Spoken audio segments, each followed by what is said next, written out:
It's a Wednesday. Could be our best Wednesday show ever. This is The Herd. Wherever you may be, however you may be listening, live in Los Angeles. iHeartRadio, Fox Sports Radio, FS1. 1 hour from now, we'll examine the new AFC. Antonio Brown Raiders, Le'Veon Bell Jets, Odell Beckham Browns will rank what I believe are the top 10 teams just in the AFC, because it's all the free agent stars are going to that side of the table. And Joy Taylor is joining me on a Wednesday. What a wild, crazy, nutty day yesterday. I don't think I've ever experienced an NFL free agency like this before. I haven't. I don't remember it. Everybody's getting paid. Everyone's moving around. It's great. Changing future of franchises. So we start with that. Right. Expectations are everything in life. If you make $100,000, that is double the national average. You are a success in your family. People will pat you on the back. Unless your dad is the CEO of a major company and set you to multiple prep schools, then you're kind of underachieving. Expectations are everything. Tell my kids that all the time, my daughter. What are your expectations for your life? Just try to meet them. Don't be unrealistic. Lofty, but not silly. This morning, Super Bowl contenders, Cleveland Browns. Oh, the temperature in the room has changed, my friends. Last year, Baker Mayfield comes in, they're 0-16, 3 picks, couple of games, doesn't matter, fun, loose, energy, juice. Oh, now he's got a Rolls Royce of offensive weapons. A Rolls Royce. New head coach that he picked, star wide receiver who's going to want 14 targets, tougher schedule, no more 3 interception games. By the way, I have no idea how good Freddie Kitchens is.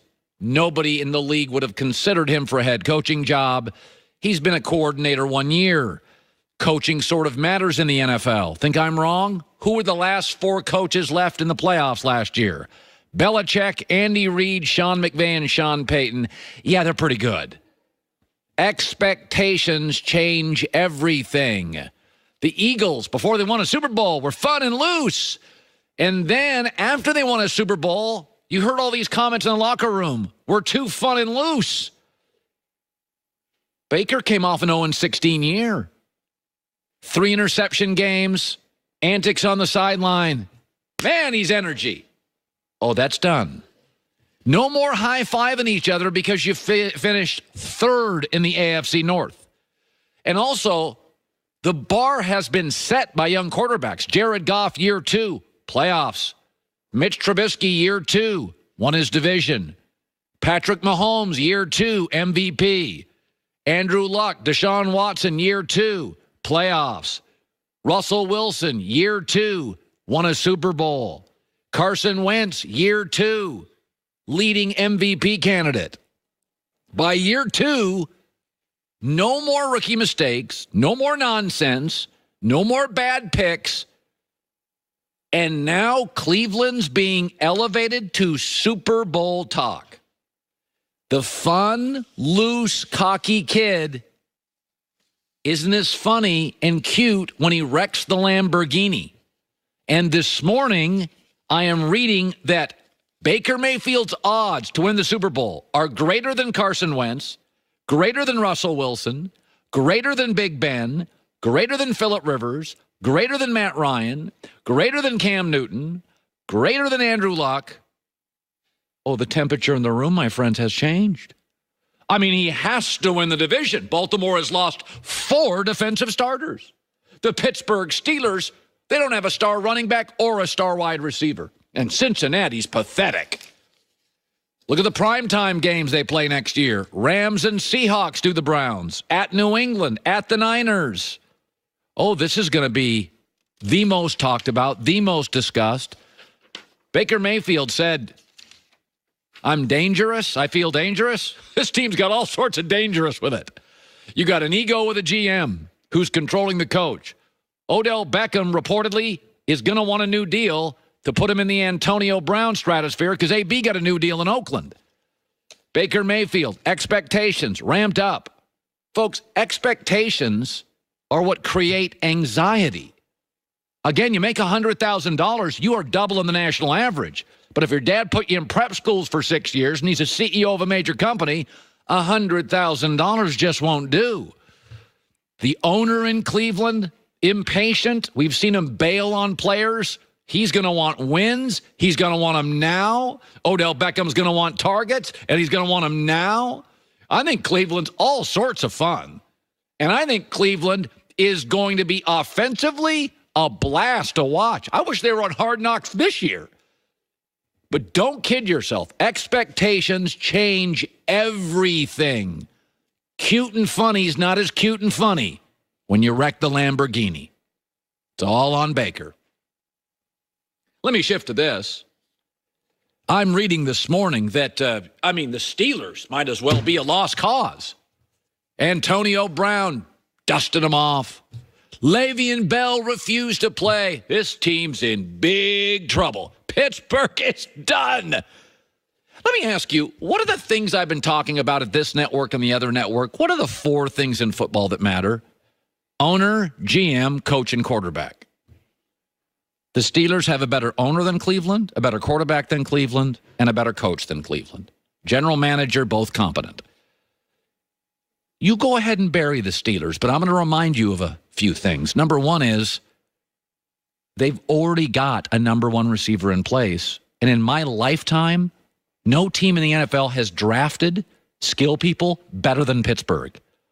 They got all sorts of draft picks. They've already got Juju Smith-Schuster. They're going to be fine at wide receiver. Second thing is, don't you think it's fair to say that Mike Tomlin and Big Ben specifically will probably be a little motivated this year? Big Ben, like him or not, will have his greatest offseason, wanting to prove, hey, I'm all good here.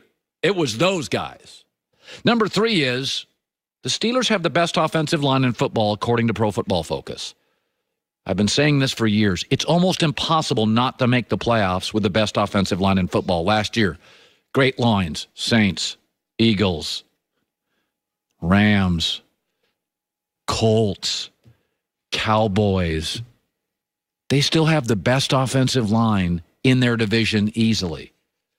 Oh, and by the way, the Steelers this morning are something they never are. Underdogs. My knock on the Steelers for years has been their lousy favorites. They play down to competition. They freeze in the headlights. Here's what the Pittsburgh Steelers never are. Doubted, mocked, laughed at, picked for 3rd in their division. Am I wrong here? But they've got the best owner in the division, the best quarterback in the division, arguably the best coach in the division, and a very competent GM. You think Pittsburgh is going to disappear? By the way, the Steelers lost, 6 games last year? 6 or 7. 5 of their losses were 1 possession. They lost to good teams. They lost to the Saints and to the Ravens and to the Chiefs. This is a really good football team. They have 10 draft picks. They've got a Hall of Fame quarterback and a coach, and arguably the best owners historically in the National Football League. And they are going to be uniquely motivated, overlooked. A lot of eye rolls at the Steelers today. Man, did they get used by AB. They're not nearly as talented as Cleveland. My money, Pittsburgh Steelers win the division. You go ahead. You go ahead and bail on them. Go for it. Bail on the Pittsburgh Steelers. But I know what wins in this league, and it's not headlines. It's offensive lines. It's veteran coaches. It's Hall of Fame quarterbacks. It's good pass rushes. It's stability. It's not big spending during the free agency period. Go ahead, bail on the Steelers at your own peril. Coming up next, it is remarkable. You know how much I love Sam Darnold and how much Baker Mayfield drives me crazy. It is remarkable how their careers are starting to mirror each other. We'll talk about that coming up.